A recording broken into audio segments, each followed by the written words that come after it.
Salam saudara yang dikasihi oleh Yahweh. Kita bersyukur di minggu kedua bulan Agustus ini masih diberikan kita kuat dan sehat. Kita mau dengarkan firman Yahweh, namun sebelumnya kita berdoa terlebih dahulu.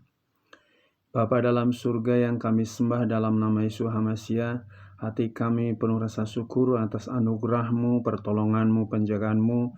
Kami ada sampai hari ini Bapa. Terima kasih. Saat ini kami mau dengarkan firman-Mu. Roh Kudus surapi kami agar kami dikuatkan, diteguhkan lewat firman-Mu. Kami sambut firman-Mu dalam nama Tuhan Yesus yang berdoa. Haleluya. Amin.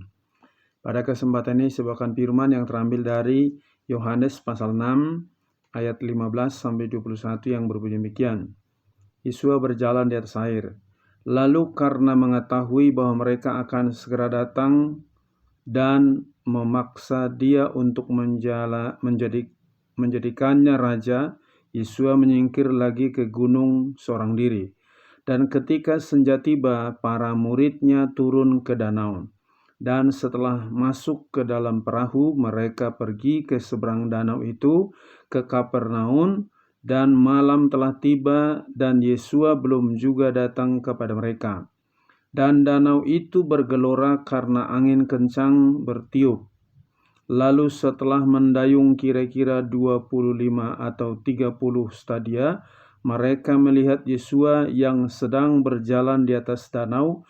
Dan ketika perahu itu menjadi semakin dekat, mereka pun ketakutan. Namun dia berkata kepada mereka, "Inilah aku, jangan takut." Oleh karena itu, mereka berniat menaikkan dia ke dalam perahu itu, dan tak lama kemudian perahu itu sudah berada di pantai tempat kemana mereka akan pergi. Saudara yang dikasihi oleh Yahweh, kita perhatikan di sini satu peristiwa yang sering kita dengar, bagaimana ketika perahu daripada murid-murid Tuhan Yesus sedang dilanda oleh badai, tiba-tiba Tuhan Yesus berjalan di atas air dan mereka merasa ketakutan, mereka menyangka itu adalah hantu, padahal Tuhan Yesus. Jadi kita lihat di sini bahwa banyak hal yang sedang terjadi juga di dunia di zaman sekarang ini. Semakin mendekat kedatangan Tuhan Yesus, semakin akan banyak bencana di mana-mana. Juga kejahatan semakin bertambah-tambah. Dan kita tahu itu membuat manusia semakin takut. Tapi pada kesempatan ini saya berikan tema firman, jangan takut. Kata Tuhan Yesus tadi, jangan takut. Dan kita tahu apa yang membuat orang takut. Pertama-tama yang membuat orang takut karena ada dosa di dalam hatinya. Di mana ada dosa, di situ pasti ada ketakutan. Itu ketika Adam dan Hawa setelah jatuh dalam dosa, dalam Kejadian pasal 3 ayat 6-8, setelah mereka memakan buah pohon yang dilarang oleh Yahweh itu yang di tengah taman itu, mereka bersembunyi di balik pohon karena ada dosa. Mereka lebih mempercayai perkataan iblis daripada firman Yahweh. Makanya mereka ketakutan, ada dosa. Yang kedua, penyebab orang takut karena selalu mengandalkan manusia dan mengandalkan diri sendiri. Yeremia 17 ayat 5-6 dikatakan, terkutuklah orang mengandalkan manusia dan mengandalkan diri sendiri. Dia seperti pohon di tanah yang kering, tidak menghasilkan buah.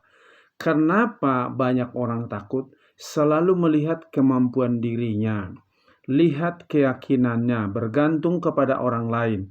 Makanya dalam situasi zaman sekarang ini, jangan lihat keadaan dunia, tetapi engkau lihat Yahweh tidak pernah berubah dari dulu, sekarang, sampai selamanya. Jadi jangan andalkan manusia. Yang ketiga, apa penyebab orang sering ketakutan?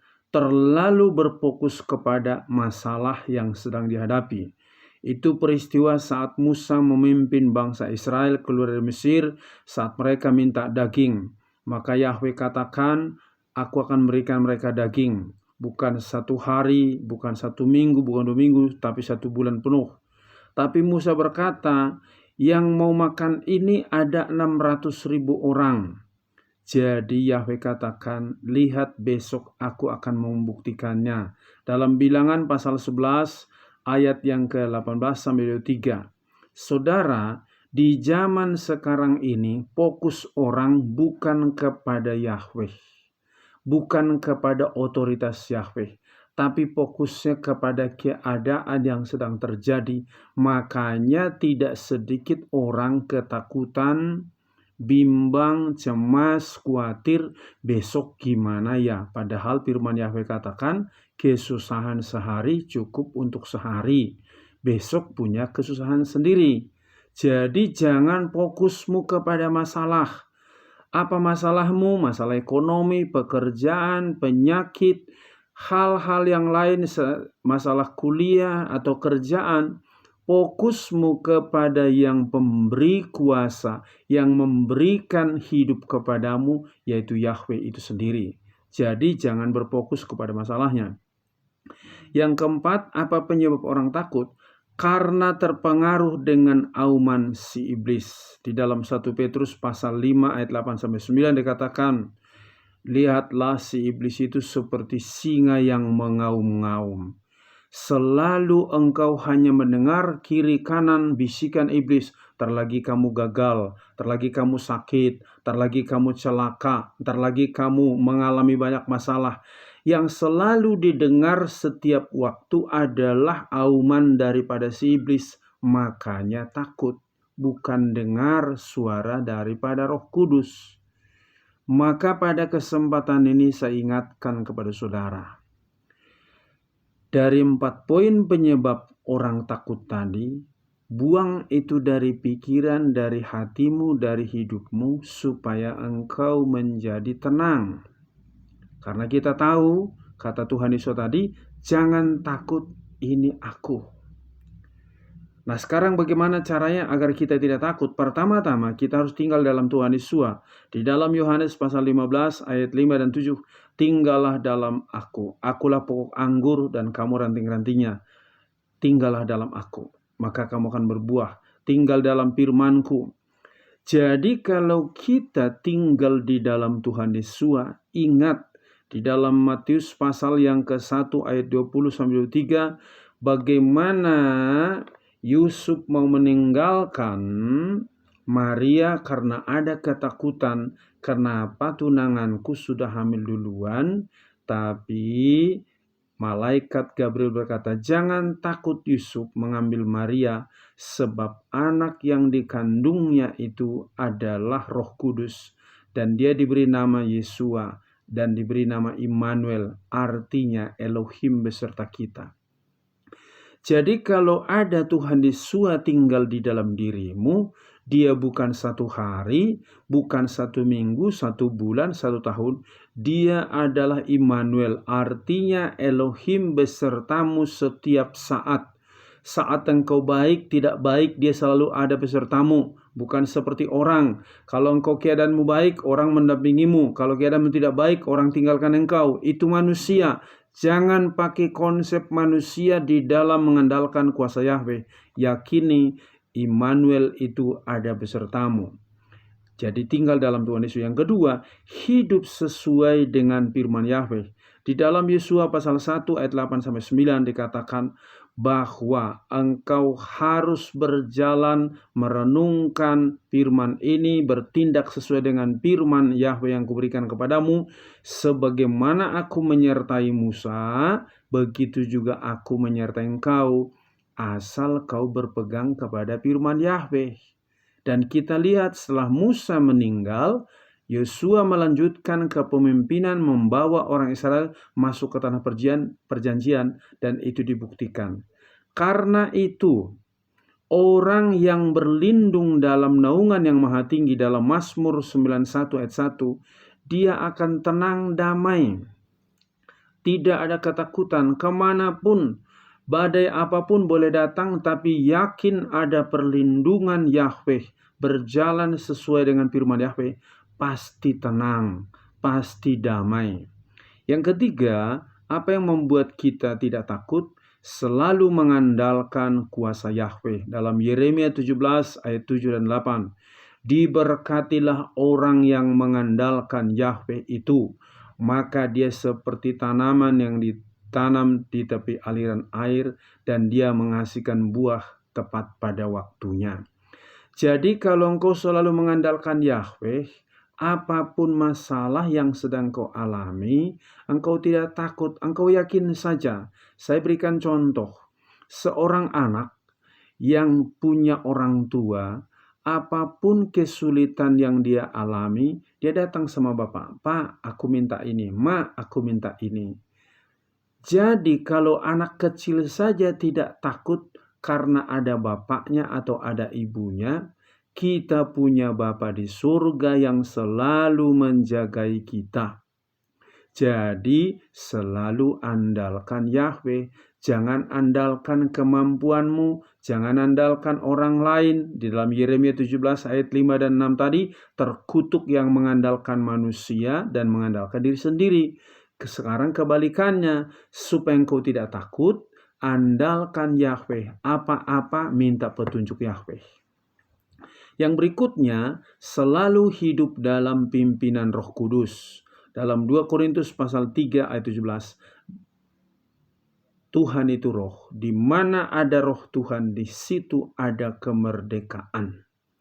Jadi kalau engkau dipenuhi Roh Kudus, hatimu merdeka. Orang merdeka nggak mungkin takut. Orang merdeka pasti berani.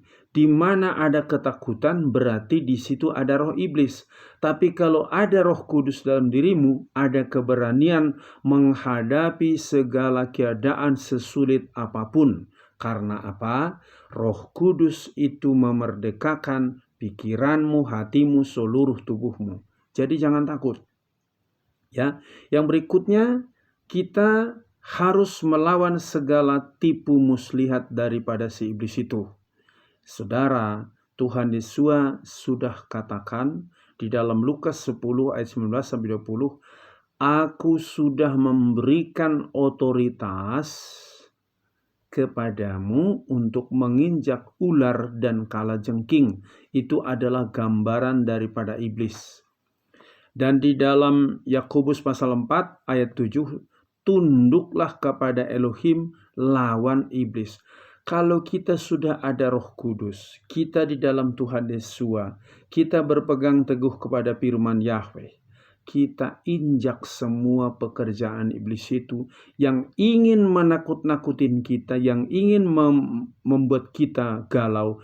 Tapi karena kita ada otoritas daripada Yahweh itu, kita bisa lawan dia.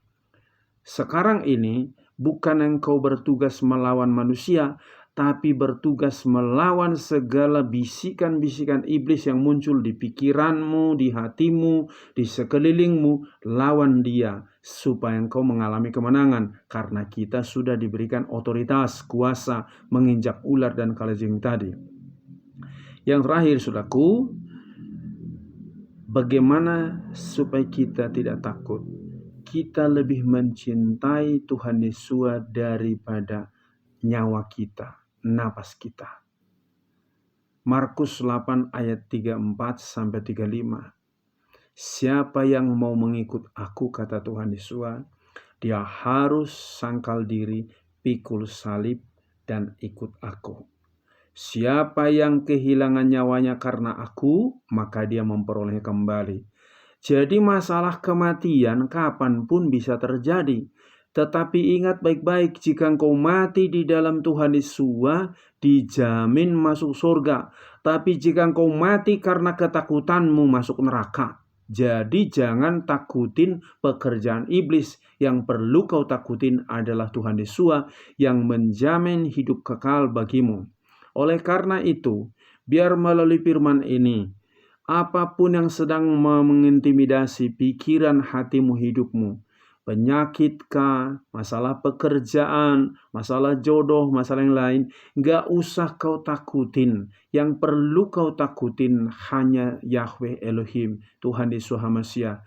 Karena dia yang mengatur hidupmu, dia yang menebus engkau. Kalau surga saja disiapin bagimu, apalagi kebutuhanmu sehari-hari itu hal yang kecil. Kalau dia bisa mengalahkan kematian, dia bisa mengalahkan segala ketidakmungkinan dalam dirimu. Jadi percaya, karena dia adalah Immanuel bagimu setiap saat, dimanapun engkau berada. Percaya, Yahweh menjagaimu. Amin. Sampai di sini firman Yahweh, kita berdoa. Bapa di surga, terima kasih atas firman-Mu ini. Kami bersyukur.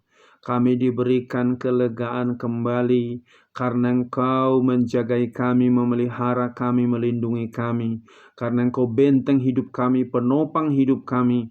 Engkau di dalam kami dalam Engkau ya Tuhan Yesus, dan kami tidak perlu takut. Dan jika surga saja Engkau siapkan bagi kami, maka hal-hal yang kebutuhan di dunia ini itu hal yang kecil, dan Engkau pasti menjamin kami. Dan seandainya pun Bapa itu tidak terpenuhi, kami tetap tidak takut, sebab jaminan-Mu adalah yang kekal bagi kami. Biarlah firman-Mu ini berakar, bertumbuh, dan berbuah. Setiap orang mendengarkan, imannya semakin dikuatkan, dan hatinya menjadi berani melawan segala tipu muslihat daripada si iblis. Berkati bapak-bapak, ibu-ibu, pemuda, remaja, anak-anak, supaya tetap kuat dalam Engkau. Berkati gereja-Mu, persatukan semua. Hamba-hamba-Mu, persatukan semua.